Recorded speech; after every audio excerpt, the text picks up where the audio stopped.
بسم اللہ الرحمن الرحیم۔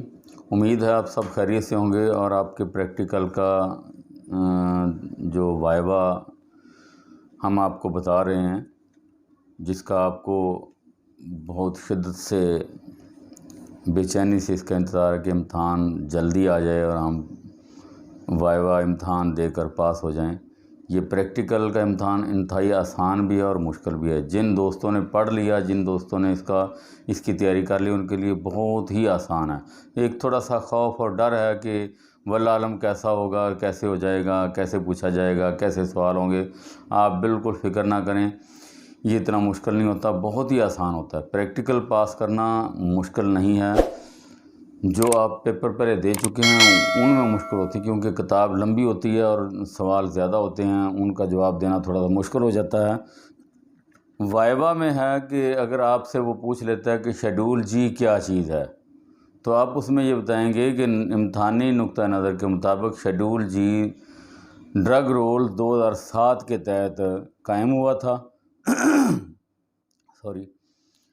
تو یہ ڈرگ رول 2007 میں موجود ہے۔ یہ 15 قسم کی ادویات ہیں، 15 قسم کے گروپس ہیں ادویات کے، جو میڈیکل سٹور پر فروخت نہیں کیے جا سکتے، صرف اور صرف فارمیسی پر ہی فروخت ہوتے ہیں۔ یہ ڈرگ رولز 2007 کے تحت ہے۔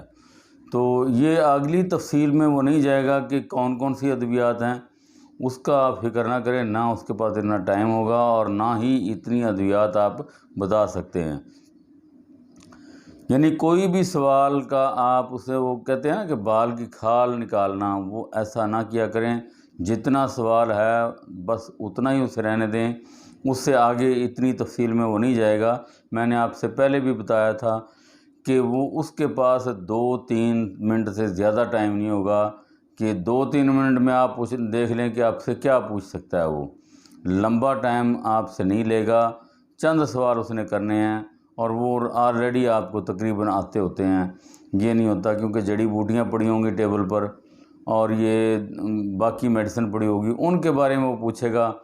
تو جو پہلا سٹوڈنٹ امتحان یعنی وائوا دے کر باہر نکلے گا نا، وہ آپ کو سب کچھ بتا دے گا کہ اب یہاں کیا ہونے والا ہے اور کیا ہو رہا ہے۔ تو آپ دروازے کے باہر ہی کھڑے ہوں گے، وہاں پر آپ ایک دوسرے سے ڈسکس کر رہے ہوں گے، آپ کو ہر چیز کا پتہ چل جائے گا کہ اندر کیا پوچھا جا رہا ہے۔ یعنی تفصیل میں نہیں جانا کسی بھی سوال میں۔ تو اس کے بعد آپ کا ہے کہ سادہ شربت یا کھانسی کا شربت کیسے تیار کیا جاتا ہے۔ یعنی آپ کو صرف یہ بتایا گیا تھا کہ 5% ڈیکسٹروز واٹر کیسے بنائی جاتی ہے، اور 5% کا مطلب ہوتا ہے کہ 100 میں 5 گرام، یعنی 100 ملی لیٹر میں 5 گرام گلوکوز۔ اور اگر 10% پوچھ لیا جائے تو 100 میں 10 گرام ہوتا ہے۔ اگر اسے 2 گرام پوچھ لیا جائے تو 100 میں 2 گرام ہوگا۔ 2 گرام ہوتا نہیں ہے، لیکن میں آپ کو مثال کے حساب سے بتا رہا ہوں۔ 5% ہوتا ہے یا 10% ہوتا ہے یا نارمل سلائن ہوتی ہے، جس میں 0.9 گرام سوڈیم کلورائڈ ہوتا ہے۔ تو اگر آپ کو سوال تھوڑی سی ترتیب بدل کر دے دے، یعنی طریقہ کار وہی رہے گا۔ اگر آپ کو گلوکوز دیتا ہے اور آپ سے محلول پوچھتا ہے تو آپ اس طریقے سے جواب دیں اس کو۔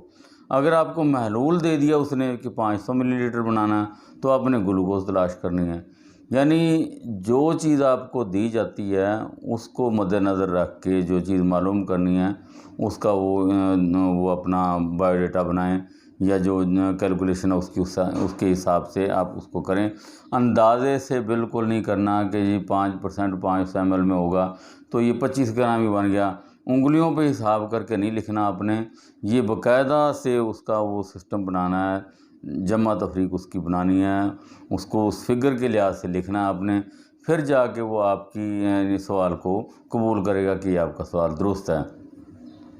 اسی طریقے سے مرم جو ہے اس کو بھی آپ نے اسی طریقے سے کرنا ہے۔ اگر وہ اس نے مقدار دے دی ہے تو آپ اس میں فیصد کتنا ہے، یعنی سلفر یا کوئی دوسری دوا جو وہ کتنی ہے۔ اگر وہ دوا دے دیا ہے تو آپ نے اس کی مقدار دیکھنی ہے کہ کتنے گرام کی یعنی کریم یا لوشن یا جو چیز بھی آپ بنا رہے ہیں، تو مرم بنا رہے ہیں، آپ اس کی مقدار معلوم کریں گے یا آپ اس کا یعنی دوا جو ہے وہ معلوم کریں گے۔ تو یہ سوال کو الٹ یا سیدھا لکھا جا سکتا ہے۔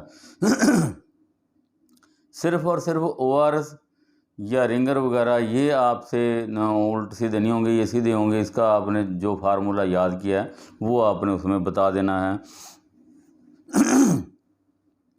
تو اس میں سے جو ٹیبل پر آپ کے پاس دوا رکھی ہوگی نا، یہ عام میڈیسن کے علاوہ جڑی بوٹیاں ہوں گی، تو ان میں سے آپ نے ان کے صرف نباتاتی سرچشمہ کے طور پر نام بتانا ہے.